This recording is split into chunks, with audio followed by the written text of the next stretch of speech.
Серептеунун жалпы көрүүчүлөрүнө салам айтабыз. Буга чейин биз Айылбанк ачык акционердик коому менен бир канча маектерди тартуулаганбыз.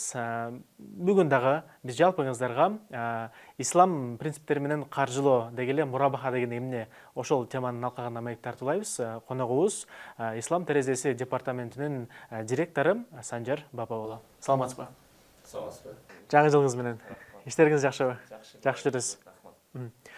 Жылдан жылга өсүп атат, өнүгүп атат Айылбанк.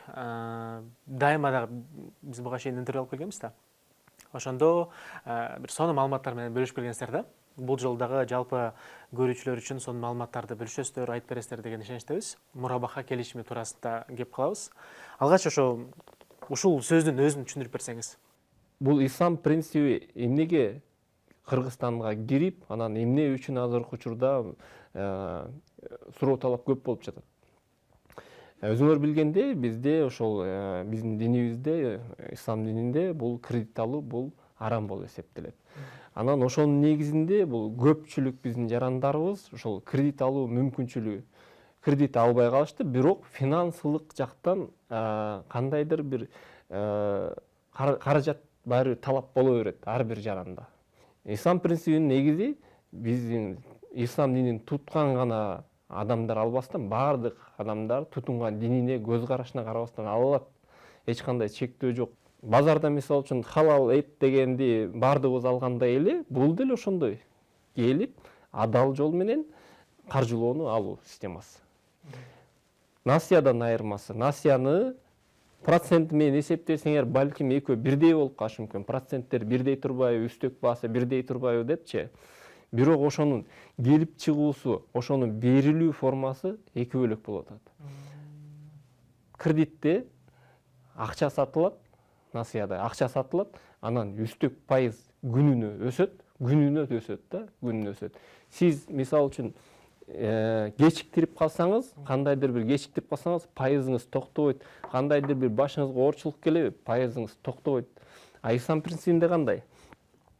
Биз башында сиз менен келишим түзүп атканда, мурабаханы түзүп атканда 5 жылга же 1 жылга, 10 жылга монча кошосуң деп сүйлөшөбүз, жээктен сүйлөшүп атабыз да. Анан ошол сумма сиз кечиктиресизби, эрте төлөйсүзбү, же кандайдыр бир жана башыңызга кыйынчылыктар келип калып, арыз жазып, пролонгация деп коет, 1 жылга же 3 айга узартасызбы, үстөк баа 1 сом өйдө же ылдый болуп өзгөрбөйт. Ошонусунда да адилеттүүлүкчү. Мен айта кетейин, жана ковид убагында баарыбыз күбө болдук. Ошол учурда 3 айлап карантин болуп, жердин баары жабылды. Эч ким төлөйүн десе да келе албай калышты, үйдөн чыга албайчы. Ошол учурда кандай болду? Кредиттерди жылдырдык, банктар жылдырышты, бирок пайызын токтото алышкан жок. Ал кредиттин ошонун келип табияты ошондой. Пайыз өсүп кетет. Алар жылдырып жардам берген менен кийин төлөгөндө кымбат төлөп калышты да. Ислам принциби менен болгондо кандай болот? Ошол учурда 3 айга жабылып калганда, эми Кудай сактасын, андай болбой эле койсун, 3 айга жабылып турган кезде жылдырганда 1 да сом өзгөрбөйт. Ошол эле жылып туруп чачыратып коет. Эч кандай мындай клиентке, биздин кардарыбызга оорчулук болбойт да. Ушундай адилеттүүлүк моменттери биздин кардарыбыздын башына кандайдыр бир кыйынчылыктар болуп калган кезде бул жакшы инструмент да. Бизге ислам принцибинин адилеттүүлүгү ушунда. Шариаттык кеңеш бар, ал жакта чоң аалымдарыбыз бар, 3 кишиден турат. Алар өздөрүнүн фатваларын чыгарып, биздин ишибизди контролдоп турат. Сөзсүз түрдө ар бир договорубуз, өзүбүздүн ишибизде чыгарылган ар бир документибиз алардын кароосунда.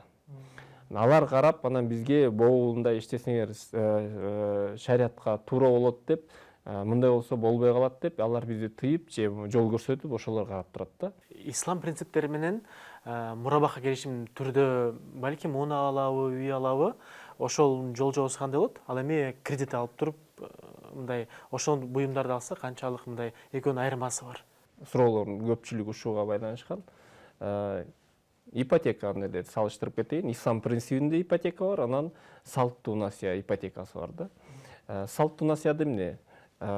Биздин кардар өзүнө керектүү үйдү таап, банктан акча алып, анан өзү каалаган үйдү сатып алып, акча алып туруп, өзү каалаган үйдү сатып алат. Анан ошону алар деген ипотека кылып 10 жылга кылып же 5 жылгабы бөлүп беришет.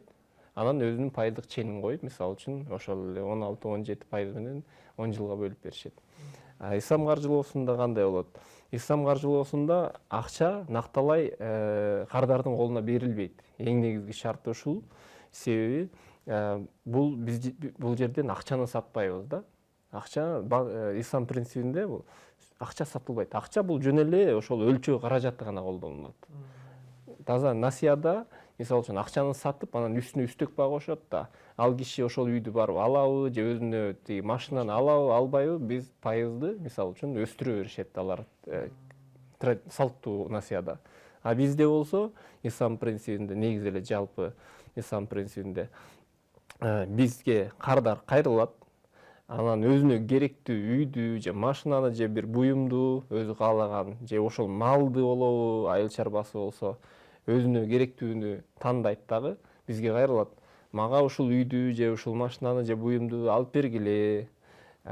Мен азыр акчам жетпей атат. Өзүмдө мисалы үчүн 30% бар, калганы силер алып бергиле деши мүмкүн. Же такыр акчам жок, силер алып бергиле деши мүмкүн.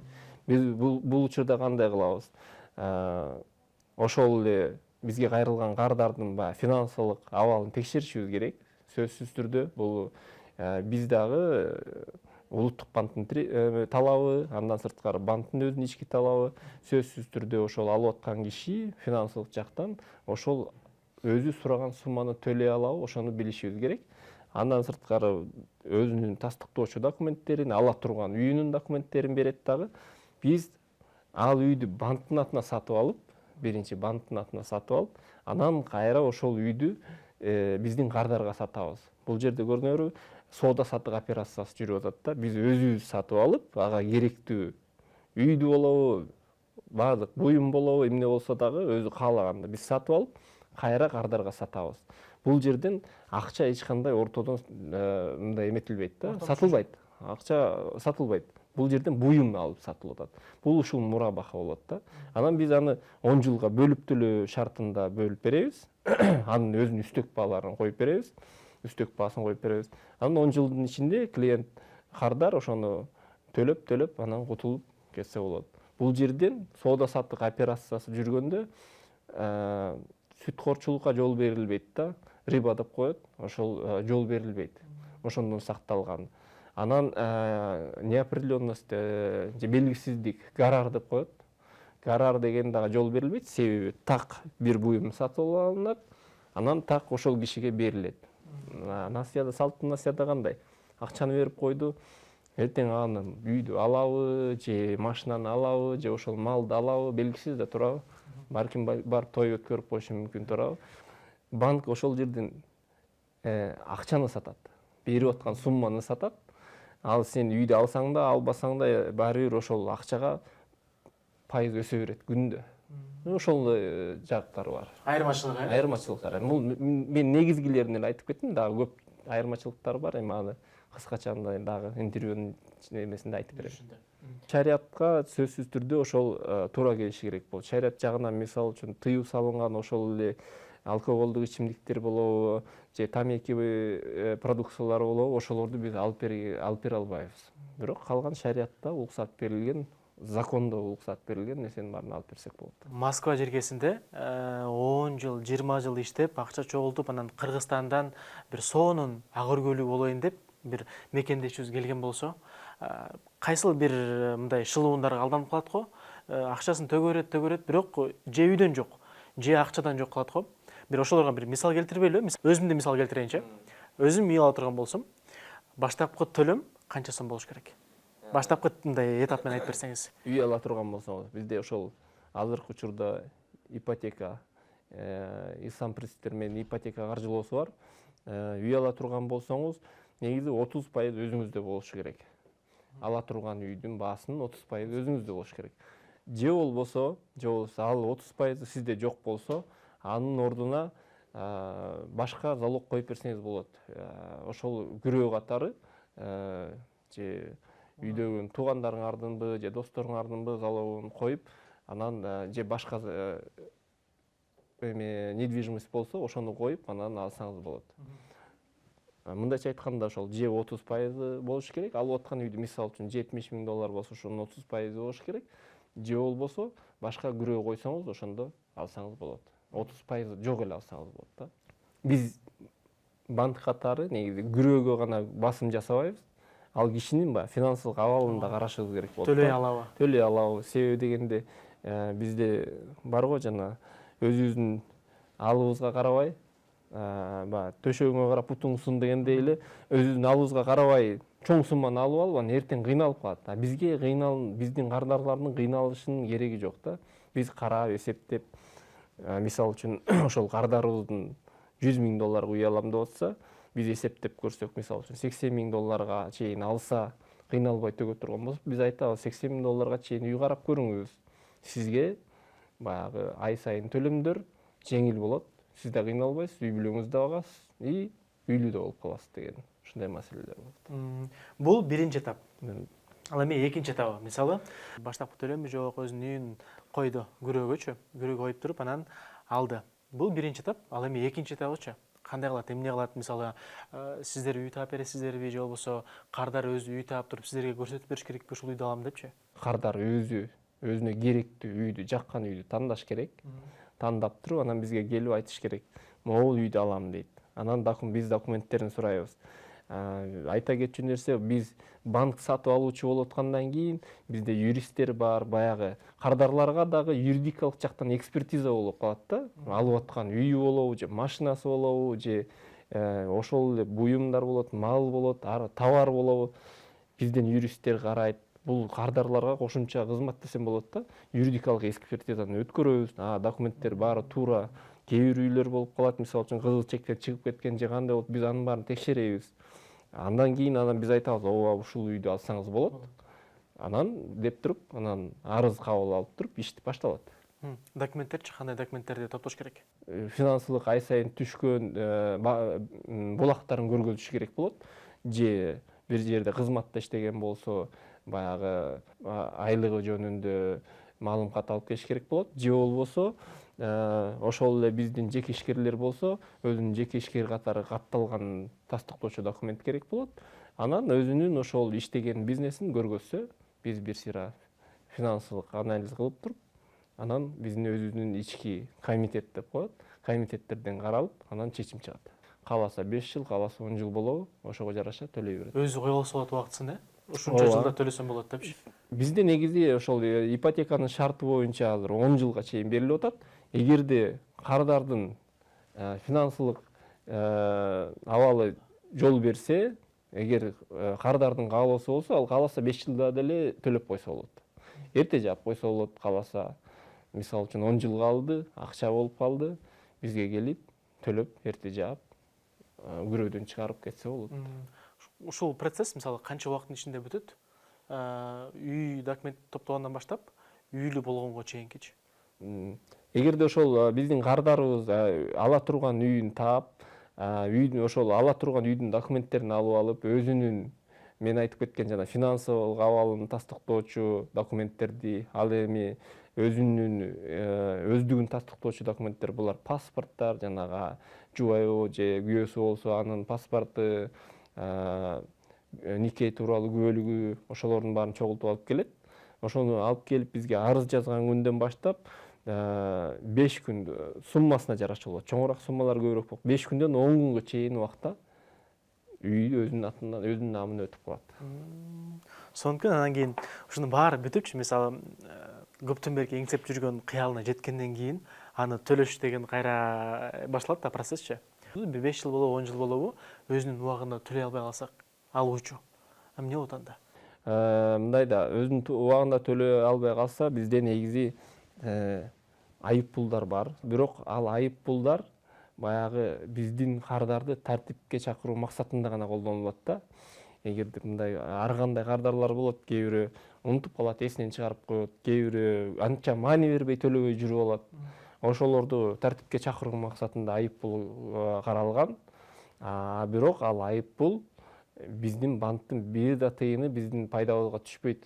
Ал ислам принциби боюнча биз аны бир аз камсыз болгон жарандарга жардам катары которобуз. Эгерде биздин кардарыбыз чындыгында кандайдыр форс-мажор болуп жашоодо финансылык жагынан кыйналуу боло турган болсо, биз сөзсүз түрдө ал айып пулду бир да тыйын албайбыз ал кишиден. Чындап кыйнала турган болсо, биз аны көрөбүз, ал адам менен жолугабыз, арызын кабыл алабыз, эч кандай айып пул алынбайт.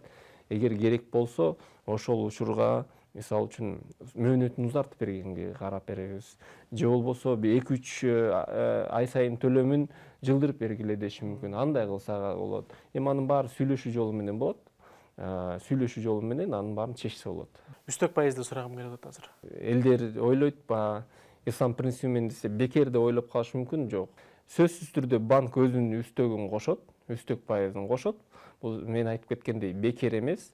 Үстөгүн кошобуз дагы, аны анан ошол жана 10 жылга бөлүп беребиз. Үстөк пайыздын баасын эми процент менен эле айтайын, элге жеткиликтүү. Азыр мен деген үстөк баа мынча болот десем түшүнүксүз болуп калат.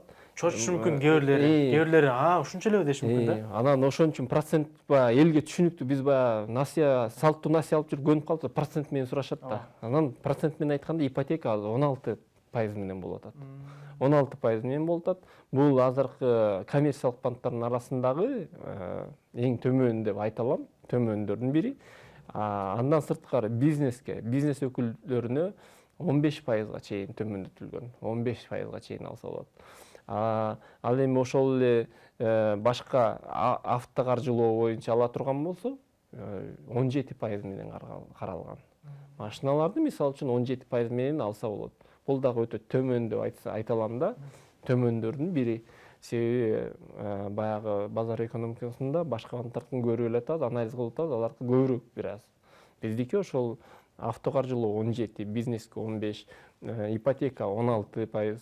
Ал эми айыл чарбасын каржылоо боюнча мамлекеттик программалар былтыр иштеди бардыгынан. Мисалы үчүн биз ислам принциби менен эле мамлекеттик программалар аркылуу 200 миллион сомдон ашык сом берилди. Быйылкы жылга дагы эгерде мамлекеттик программалардан акча бөлүнө турган болсо, буюрса күтүп атабыз, бөлүнсө, аны дагы мамлекеттик программа менен айыл чарбасын каржылаганга даярбыз. Ушул мисалы ипотекага же авто каржылоо же болбосо бизнес жаатындагы проценттерчи канча убакытка чейин турат эми? 31-июнга чейин. Азыркы учурда акция. Ооба. Ошол азыркы учурда акция жүрүп атат. Мен айтып кеткен пайыздык чендердин баары 31-июнь 2025-жылга чейин каралган. Ошон үчүн кардарларга айтмакчымын, эгерде үй алам же машина алам же кандайдыр бир бизнеске акча алам десе, Айыл банктын бардык филиалдарында бар. Кыргызстан боюнча 38 филиал болсо, 38 филиалында биздин атайын бөлүнгөн ислам каржылоосу менен иштеген адистерибиз бар. Ошолорго кайрылышсын, арыздарын тапшырышсын, биз бардыгын тез убагында карап бергенге даярбыз. Сизге ыраазычылык билдиребиз. Бар болуңуз, иштериңиз ар дайым иликтер болсун, өнөрүңүздөр өсөрүңүздөр. Урматтуу Сереп ТVнын жалпы көрүүчүлөрү, жалпыңыздарга бир сонун кызыктуу, ошол эле учурда пайдалуу маалыматтарды алып берген болсок, биз кубанычтабыз. Аты жөнүм Кадимет Танеров. Көрүшкөнчө.